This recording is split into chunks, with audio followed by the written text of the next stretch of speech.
శ్రీ సాయి సచ్చరిత 49వ అధ్యాయం. శ్రీ గణేశాయ నమః.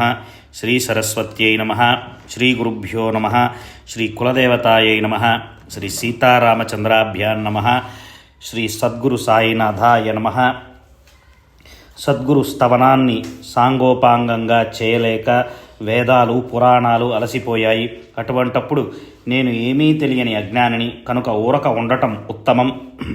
వాస్తవానికి మౌనం వహించటమే నిజమైన స్తవనం.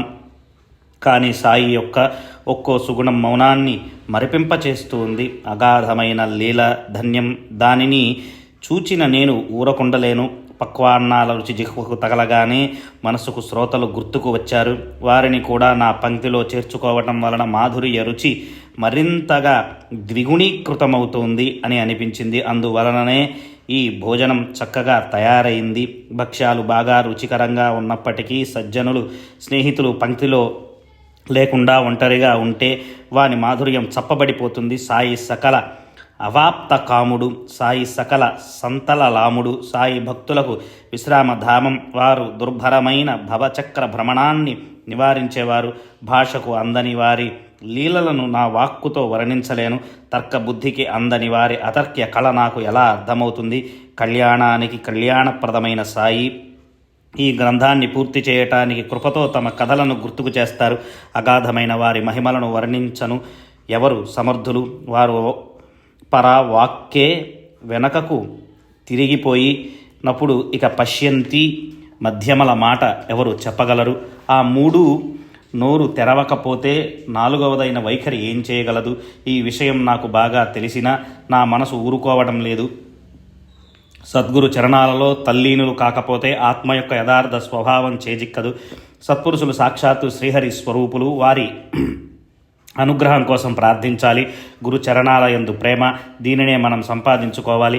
సత్పురుషుల యొక్క సాంగత్యంలోని మాధుర్యం మరియు ప్రేమ మనకు లభ్యమగుగాక. శరీరాభిమానం పూర్తిగా ఉన్నవారికి భక్తులు అన్న పేరు తగదు. సంపూర్ణ నిరభిమానులలోనే నిజమైన భక్తి ఉంటుంది. జ్ఞానిని అన్న గర్వం, శ్రేష్ఠుణ్ణి అన్న అభిమానంతో కేవలం దంభానికి నిలయమైన వారికి ఎక్కడి ప్రతిష్ట? తమ గురువు యొక్క కీర్తిని భక్తితో గానం చేయని వారు అభాగ్యులు.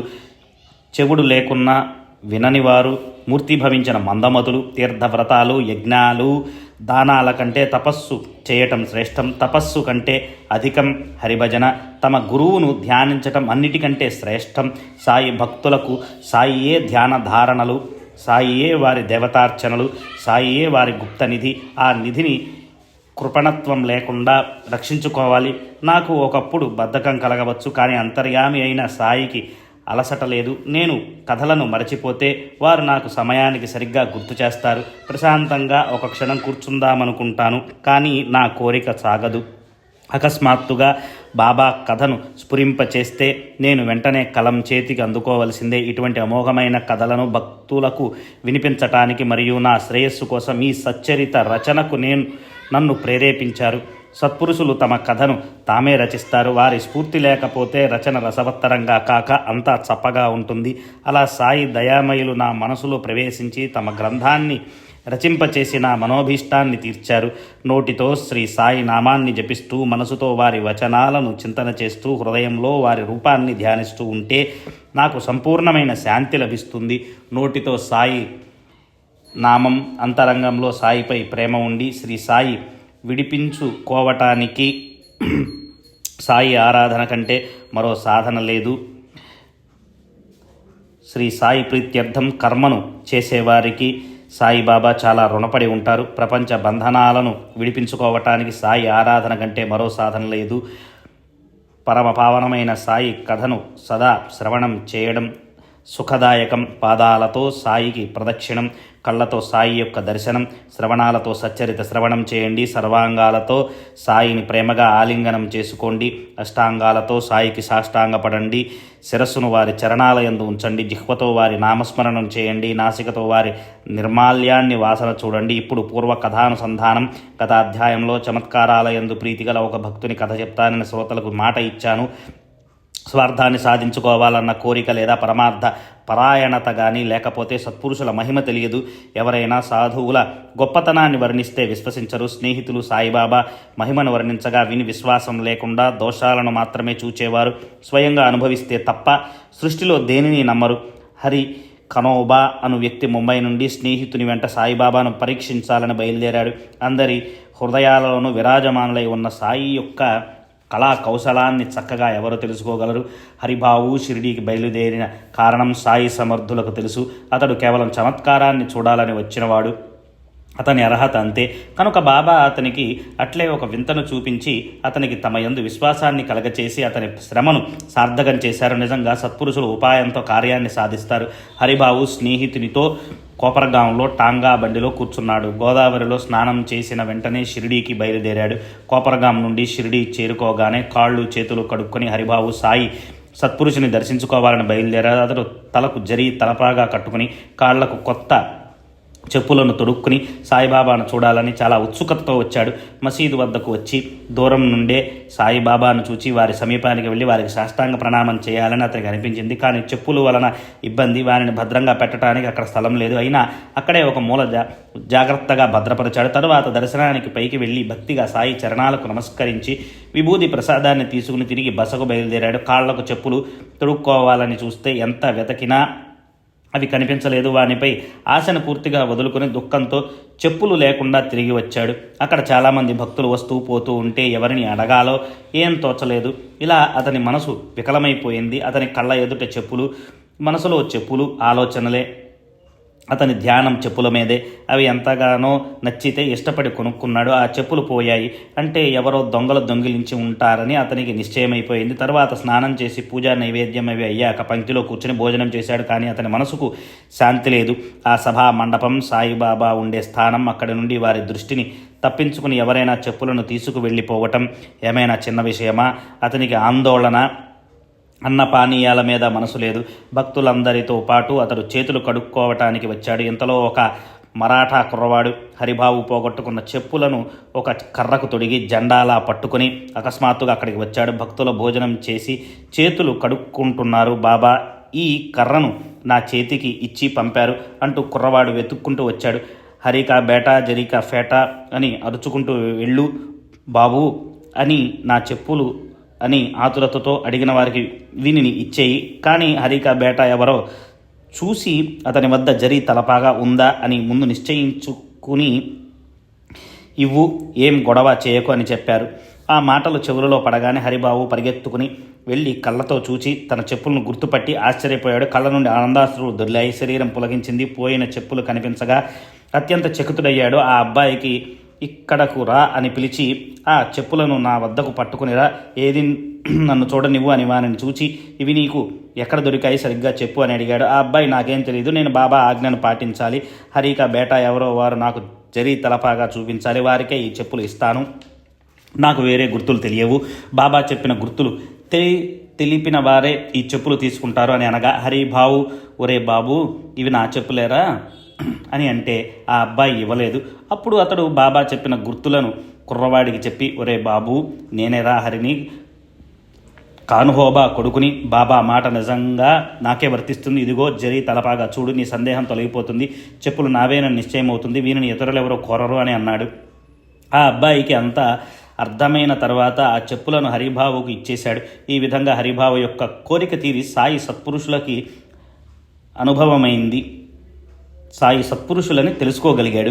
నాకు జరీ తలపాగా ఉందని చెప్పటం గొప్ప విశేషమేమీ కాదు. అయినా నా తలపై అందరికీ కనిపిస్తూ ఉంది. కానీ నేను బయటి ఊరివాడిని, షిరిడీ రావటం ఇదే మొదటిసారి కదా. మరి సాయిబాబాకు నా పేరు హరి అని ఎలా తెలిసింది? మా తండ్రి కానుహోబాను ఎవరూ చూడలేదే. మరి కా అనే అక్షరంతో అతని పేరును బాబా సూచించటం చాలా ఆశ్చర్యంగా ఉంది. నా స్నేహితుడు సాయి సత్పురుషుని మహిమను చెప్పగా నేను అతని మాటలను అవహేళన చేశాను. ఇప్పుడు పశ్చాత్తాపడ్డాను.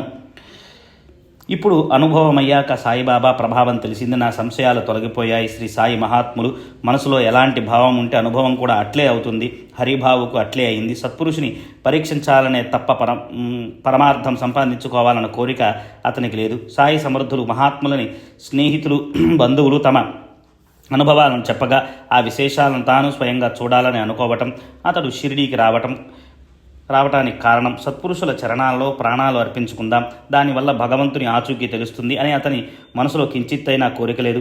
సత్పురుషుని సన్నిధికి వెళ్ళి చమత్కారాన్ని చూడాలని కోరుకున్నాడు. పోయిన కొత్త చెప్పుల జత తిరిగి ఇంటికి చేరింది. లేకపోతే అల్ప వస్తువైన ఒక చెప్పుల జత పోయినంత మాత్రాన గొప్పగా ఏం కోల్పోయినట్లు? వాని కోసం మనసులోని కలవరం అవి లభించే వరకు తగ్గలేదు. సత్పురుషుల అనుగ్రహాన్ని పొందటానికి 2 మార్గాలు. ఒకటి భక్తి, రెండవది జ్ఞానం. జ్ఞాన మార్గం చాలా కఠినమైనది, శ్రమతో కూడినది. భక్తి యొక్క సాధన సులభమైనది. ఇటువంటి సులభ సాధనమైన భక్తిని అందరూ ఎందుకు అవలంబించరు అంటే, మహాభాగ్యం ఉంటేనే భక్తి ప్రాప్తిస్తుంది. కోటి జన్మల పుణ్యం ఉంటేనే సాధువులతో కలయిక, సత్పురుషులతో సమాగమ సుఖం లభిస్తుంది. దానితోనే భక్తి వికసిస్తుంది. మనమందరం ప్రవృత్తి తత్పరులం అంటే ప్రపంచం విషయాలలో ఆసక్తి కలవారం అని, నివృత్తి ఎరుగం. ఇటువంటి మనోవృత్తి ఉంటే దానిని భక్తి అని ఎలా అనగలం? మనకి ఎలా ఎలా అభివృద్ధి చెందుతుంటే మన ప్రాప్తి కూడా అలా అలా అధికమవుతుంది. ఇది ఎప్పటికైనా నిశ్చయంగా జరిగి తీరుతుంది. ఇందులో ఏమాత్రం సంశయం లేదు. మనం అహర్నిశలు విషయ భోగాల కొరకే సాయి వద్ద గుమికూడాం కనుక మనకు లభించేవి కూడా మరి అవే. పరమార్థాన్ని కోరుకునే వారికి పరమార్థం లభిస్తుంది. ఇప్పుడు సోమదేవ స్వామి అనే పేరు గల మరో వ్యక్తి గురించి ఇతడు సాయిబాబాను ప్రత్యక్షంగా పరీక్షించాలని షిరిడీ వెళ్ళాడు. క్రీస్తు శకం 1906వ సంవత్సరంలో ఇతడు ఉత్తరకాశీ ధర్మశాలలో ఉండగా భాయి అనే గృహస్థుడు కలిశాడు. ఈ భాయి ప్రసిద్ధి చెందిన కీర్తిశేషుడు కాకాసాహెబ్ దీక్షిత్ యొక్క సోదరుడు. అతడు బదరీ కేదార యాత్ర చేస్తుండగా మార్గంలో ఈ స్వామిని కలిశాడు. బదరీ కేదారాల మార్గాన్ని వదిలి బాయి కిందకు దిగాడు. దారిలో అక్కడక్కడ విశ్రాంతి కోసం ఏర్పాటు చేసిన స్థలంలో బస చేసిన ప్రయాణికులు కనిపించారు. ఈ స్వామి వారిలో ఒకరు. ఇతడే తరువాత హరిద్వార స్వామి అని ప్రసిద్ధుడయ్యాడు. ఇతడు బాబా ప్రభావానికి లోనయ్యాడు. అతనిదే ఈ కథ. ఇది బోధప్రదమైన బాబా స్వరూపాన్ని విశదపరచి శ్రోతలకు ఆనందాన్ని కలిగిస్తుంది. భాయి ఉదయం కాలకృత్యాలు తీర్చుకోవటానికి వెళ్ళగా దారిలో స్వామీజీ కలిశాడు. వారు అలా సహజంగా ముచ్చటించుకుంటూ ఉండగా వారికి ఒకరి ఎందొకరికి అభిమానం కలిగింది. గంగోత్రికి కింద భాగాన స్వామి ఉత్తరకాశీలో ఉండగా డెహ్రాడూన్ నుండి 70 కోసుల దూరంలో అక్కడ వీరిద్దరికీ పరిచయం కలిగింది. ఉదయాన స్వామి చెంబు పుచ్చుకుని బహిర్దేశ ప్రదేశానికి వెళ్ళాడు. బాయిజీ కూడా అదే పని మీద అదే చోటికి వెళ్ళాడు. ఆ ఇద్దరు మొదట ఒకరిని ఒకరు చూచుకున్నారు. తర్వాత దారిలో పరస్పరం కలుసుకున్నారు. ఒకరిని ఒకరు కుశల సమాచారాలను సుఖ సంతోషాలతో ముచ్చటించుకున్నారు. అలా వారు మాట్లాడుకుంటూ ఉండగా వారిలో ప్రేమ కలిగింది. వారి నివాస స్థలాలను అడిగి తెలుసుకున్నారు. మీరు హరిద్వార్లో ఉంటారు, మేము నాగపూర్లో ఉంటాం. ఆ వైపు ఎప్పుడైనా రావటం జరిగితే మీ దర్శనం కలిగించండి. అటువైపు యాత్రకు వచ్చినప్పుడు మా గృహాన్ని పావనం చేయండి. మీ దర్శనాన్ని మరల కలిగించి మా అల్ప సేవను స్వీకరించాలి. మీరు మమ్మల్ని గుర్తుంచుకోవాలి. మీ చరణ స్పర్శ మా ఇంటికి కలగాలి. ఇదే మా విన్నపం. నారాయణుడు నా ఈ కోరిక తీర్చుగాక అని భాయి అన్నాడు. క్రీస్తు శకం 1906వ సంవత్సరంలో ఉత్తరకాశీ క్రింద ఈ ఇద్దరు కలుసుకుని ఈ విధంగా మాట్లాడుకున్నారు. పరస్పరం తమ చిరునామాలను అడిగి తీసుకుని బయలు ప్రదేశం నుంచి సమీపించడం వలన ఒకరిని ఒకరు వదిలి వెళ్ళిపోయారు. 5 సంవత్సరాల తర్వాత సాయితో సమాగమం సమయం ఆసన్నమై స్వామికి భాయిని కలుసుకోవాలనని చాలా ఆతురత కలిగింది. క్రీస్తు శకం 1911వ సంవత్సరంలో స్వామీజీ నాగపూర్ వచ్చారు. ఇక్కడ శ్రీ సాయినాథుని పవిత్ర చరిత్రను విని ఆనందించారు. షిరిడీలో స్వామికి అన్ని సదుపాయాలు సుఖంగా జరగాలని భాయి సిఫార్సు పత్రం ఇచ్చాడు. అలా అన్ని ఏర్పాట్లను చేసుకుని స్వామి నాగపూర్ను విడిచారు. మన్మాడులో దిగగానే అక్కడ కోపర్గాంకు బండి సిద్ధంగా ఉంది. అక్కడ నుండి టాంగాలో సాయి దర్శనానికి ఆనందంగా బయలుదేరారు. ఎక్కడికి వెళ్ళినా సాధువుల ప్రవర్తన, వారి నడవడి ఒక్కొక్కరిది ఒక్కొక్క రకంగా ఉంటుంది. అందరి ప్రవర్తన సమానంగా ఎక్కడా ఉండదు. ఒక సాధువు ఆచరణ మరొక సాధువుకు ప్రమాణం కాదు. కనుక సాధువుల అర్హతలను తెలుసుకోవటానికి ఇది సాధన కాదు. సత్పురుషుని దర్శనానికి వెళ్ళే వారికి వారి గురించి ఆలోచన ఎందుకు? వారి ప్రవర్తనను పరీక్షించాలనుకుంటే తమ శ్రేయస్సును కోల్పోవటమే. స్వామీజీ మనసులో అనేక రకాల కుతర్కాలు లేచాయి. దూరం నుండి షిరిడీలోని పతాకం కనిపించగా స్వామికి సందేహం కలిగింది. స్వామితో పాటు ఉన్నవారు మసీదు పైన కలశం వద్ద పతాకం కనిపించగానే దూరం నుండి భక్తిగా వందనం చేశారు. సాయి దర్శనం త్వరలో కలుగుతుందని మనసు ఉబలాట పడుతుంది. కానీ కనిపించిన పతాకం యొక్క అవమానాన్ని సహించలేరు. పతాకం కనిపించగానే ప్రేమ పెళ్ళుబుగుతుంది. ఇది అందరికీ అనుభవం. ఇది భక్తి ప్రేమలకు లక్షణం. ఇది విలక్షణమైనది కాదు. కానీ పతాకాన్ని దూరం నుండి చూచి స్వామి యొక్క కుత్సిత మనసులో ఆలోచనలపై ఆలోచనలు లేచాయి. అది విచిత్రమైన మనసు. పతాకాలపై ప్రేమ ఇది సాధువుల లక్షణమా? దేవాలయాలపైన పతాకాలను పెట్టడం సాధువులకు హీనత్వం. సాధువులు ఇలా గౌరవ మర్యాదలను కోరుకోవటం ఇది కేవలం వారి లోకేషణ అని అంటే మెటీరియలిస్టిక్ అట్రాక్షన్ అని కూడా చెప్పుకోవచ్చు. ఇటువంటి సాధు లక్షణాలు మనసుకు నచ్చవు. ఇది సాధువులకు లోపం. సారాంశం, స్వామి తన మనసులో తోచిన విధంగా సాయి యొక్క యోగ్యతను నిర్ణయించుకున్నాడు. ఇక ఈ సాయి అనుగ్రహం నాకు అవసరం లేదు అని మనసును నిశ్చయించుకున్నాడు. వ్యర్థంగా ఇక్కడి వరకు వచ్చానని తలచాడు. అతనికి అలా అగౌరవం అని అనిపించింది. తక్షణం అక్కడి నుండి తిరిగి వెళ్ళిపోవాలని నిర్ణయించుకున్నాడు. సాధువులకు అసలు గౌరవాదులు ఎందుకు, మర్యాదలు ఎందుకు? పతాకాన్ని చూస్తుంటే వారి దురభిమానం, లోకేషణ తప్ప వేరే ఏం కనిపించడం లేదు. పతాకాన్ని కట్టించుకుని తమ గొప్పతనాన్ని చాటుకోవటం ఇది అతని సాధు లక్షణానికి విరుద్ధం. ఇటువంటి సాధువు దర్శనానికి నేను ఎందుకు వెళ్ళాలి? ఇటువంటి వారి దర్శనం చేసుకుంటే మాత్రం మనసుకు శాంతి కలుగుతుందా? పతాకం ద్వారా తమ దర్పాన్ని ప్రదర్శించుకోవటమే ఇది. ఇందులో మనసుకు శాంతి లేదు. వచ్చిన దారినే తిరిగి వెళ్ళిపోవాలి. అతని వద్దకు వెళ్ళాలని కోరుకోవటం సరి అయిన ఆలోచన కాదని అనిపిస్తోంది. నిజంగా నేను అప్రదిష్ట పాలయ్యాను అని అనుకున్నాడు. అతని వెంట ఉన్నవారు అతనితో, స్వామి ఇంత దూరం ఎందుకు వచ్చినట్లు? పతాకాన్ని చూచినంత మాత్రాన మీ మనసు ఇంతలా ఎందుకు వికలమైపోయింది? మనం ఇప్పుడు వారి సమీపానికి వచ్చేశాం. ఇక్కడి రథం, పల్లకి, గుర్రం వగైరా సంజామర అంతా చూస్తే మీ మనసు ఇంకా ఎంత తపన పడుతుందో అని అన్నారు. ఆ మాటలు విని స్వామికి మరింత కోపం వచ్చింది. పల్లకి, గుర్రం, నగార వగైరాలు ఉన్న ఇటువంటి గొప్ప సాధువులను నేను ఎంతమందిని చూడలేదు అని అనుకొని, సోమదేవ స్వామి ఇక షిరిడీకి వెళ్ళే మాట లేదు, నదికి వెళ్ళే దారి పట్టాలి అని అనుకుంటూ స్వామి వెనుకకు బయలుదేరాడు. కానీ అతని వెంట ఉన్నవారు, ఇంతవరకు వచ్చిన మీరు వెనకకు మరలవద్దు, ఇక్కడ వరకు వచ్చినట్లే ముందుకు సాగండి అని బలవంత పెట్టారు. కుతర్కాలను చేయకండి. మసీదు పైన ఎగిరే పతాకాలకు ఆ సాధువుకు ఏం సంబంధం లేదు. ఈ సాధువుకు పతాకాలు, ఆదర సత్కారాలు అవసరం లేదు. వారికి లొకేషన్ లేదు. ఆర్భాటాలు, అలంకారాలు గ్రామస్తులకు ప్రీతి. ఇది వారి భక్తికి ప్రమాణం. మీరు ఆ పతాకాన్ని చూడకండి. వెళ్ళి వారిని కేవలం దర్శనం చేసుకోండి. అక్కడ క్షణమైనా ఉండకుండా తిరిగి వెళ్ళిపోండి అని చెప్పారు. ఇంతలో షిరిడి దగ్గరకు వచ్చింది. వారు చెప్పిన మంచి సలహా విని స్వామి అక్కడికి వెళ్ళి మనస్సులోని ఈ కలవరాన్ని పోగొట్టుకోవాలి, తర్వాత పశ్చాత్తాప పడకూడదని అనుకున్నాడు. శ్రీ సాయి సమర్థుని దర్శనం చేసుకుని స్వామి కరిగిపోయాడు. ప్రేమతో వారి కళ్ళ నుండి నీరు కారాయి. కంఠం గద్గతమైంది. మనసు ప్రసన్నమైంది. కళ్ళకు ఆనందం కలిగింది. ఎప్పుడెప్పుడు వారి చరణ ధూళిలో పునీతున్నవుతానా అని అనిపించింది. కన్నార్పకుండా వారి రూపాన్ని చూస్తుంటే మనసు ఏకాగ్రమైంది. ప్రేమతో కట్టుబడి అట్లే చూస్తూనే ఉండిపోయాడు. అతని మనసులోని కుతర్కాలు పోయాయి. చిత్తం దర్శనానందంతో కరిగిపోయింది. సాయి సగుణ రూపం కళ్ళలో నిలిచిపోయింది. దాంతో స్వామి తల్లీనుడయ్యాడు. సాయి మహాత్ముని కళ్ళతో సందర్శించిన సోమదేవ స్వామికి పరమాహ్లాదం కలిగింది. అతని ఆత్మకు విశ్రాంతి లభించింది. ఇక్కడే ఉండిపోదునా అని అతనికి అనిపించింది. దర్శన మాత్రంతో వికల్పాలు, సంశయాలు మాయమయ్యాయి. బుద్ధి మౌనం వహించింది. ద్వైత భావం పోయి అంతటా ఏకాత్మభావం కలిగింది. వాక్కు నిశ్శబ్దంగా మౌనం వహించింది. కళ్ళు రెప్పలు వేయకుండా ఆగిపోయాయి. లోపల బయట సర్వత్రా ఉన్న చైతన్యాన్ని గ్రహించి మనసు శాంతించింది. మొదట పతాకాన్ని చూచి వెనకకు మరలాడు. కానీ తర్వాత ప్రేమోద్రేకంతో కరిగిపోయాడు. స్వామిలో సాత్విక అష్టాభావాలు ఉప్పొంగగా బాబా పైన అతని ప్రేమ అతన్ని చుట్టేసింది. మనసు సంపూర్ణంగా తల్లీనత చెంది ఆ చోటనే మన నిజమైన స్థానమని తమ గురువు చెప్పిన మాట గుర్తుకు వచ్చింది. అతనితో ప్రేమ ఉప్పొంగింది అతనిలో. స్వామి మెల్లమెల్లగా బాబా ముందుకు వెళ్ళాడు. సాయి మహారాజ్ బాగా కోపంగా తిట్ల వర్షాన్ని కురిపించారు. దాంతో స్వామికి సాయిపై ప్రేమ పెరిగి రెండింతలైంది. సాయి సమర్థుని చర్య విశిష్టం, వారి లీల విలక్షణం. వారు సంపూర్ణ నరసింహావతారాన్ని ఆరోపించుకున్నారు. మా వైభవం మా వద్దే ఉండని, పో ఇంటికి వెళ్ళిపో ఖబర్దార్. మరల ఈ మసీదుకు వచ్చావంటే మసీదు పైన పతాకాలను కట్టుకునే వారిని ఎందుకు దర్శించుకోవాలి? ఈ సత్పురుషుల లక్షణమా? ఇక్కడ ఒక క్షణమైనా ఉండవద్దు అని అన్నారు.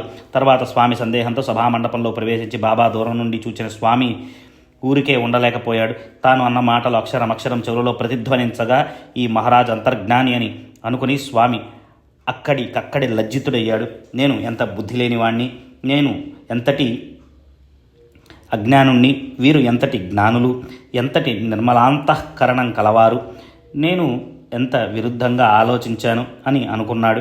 సాయిబాబా ఒకరిని దగ్గరకు తీసుకుంటూ మరొకరితో కరచాలన చేస్తూ ఇంకొకరికి ధైర్యం చెబుతూ కొందరిని ప్రేమగా అవలోకిస్తున్నారు, కొందరిని నవ్వుతూ పలకరిస్తున్నారు, కొందరిని బాధను ఓదార్చుతూ మరికొందరిని విభూతి ప్రసాదాన్ని ఇస్తూ అందరినీ సంతృప్తి పరుస్తున్నారు. ఇలా అందరినీ చక్కగా పలకరిస్తూ బాబా నాపై మాత్రం కోపం ఎందుకు, ఇది నేను అన్న మాటల ప్రభావమేనని అనిపిస్తూ ఉంది.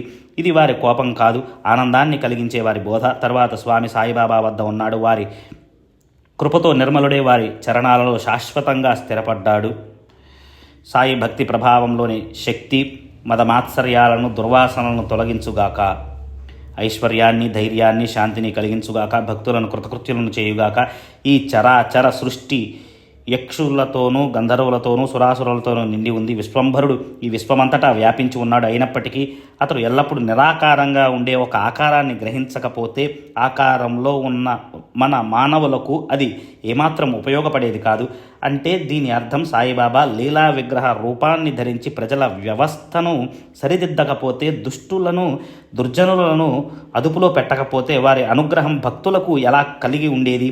ఈ అధ్యాయం ముగింపుకు వచ్చింది. ఇప్పుడు నాకు ఒక వృత్తాంతం గుర్తుకు వచ్చింది. సాయి యొక్క సదుపదేశాన్ని ఉదాహరణ విశ్వసించిన వారికి ఇది శ్రేయస్కరం. విషయం చాలా చిన్నదే అయినా అది దీనిని గుర్తించుకుంటే శుభం కలుగుతుంది. అందువలన ఒక క్షణం మీ మనసులను నా వైపు మళ్లించండి అని శ్రోతలకు మనవి చేస్తున్నాను. ఒకసారి భక్త మహల్ సాపతి నానా సాహెబ్తో పాటు మసీదులో కూర్చొని ఉండగా జరిగిన చమత్కారాన్ని వినండి.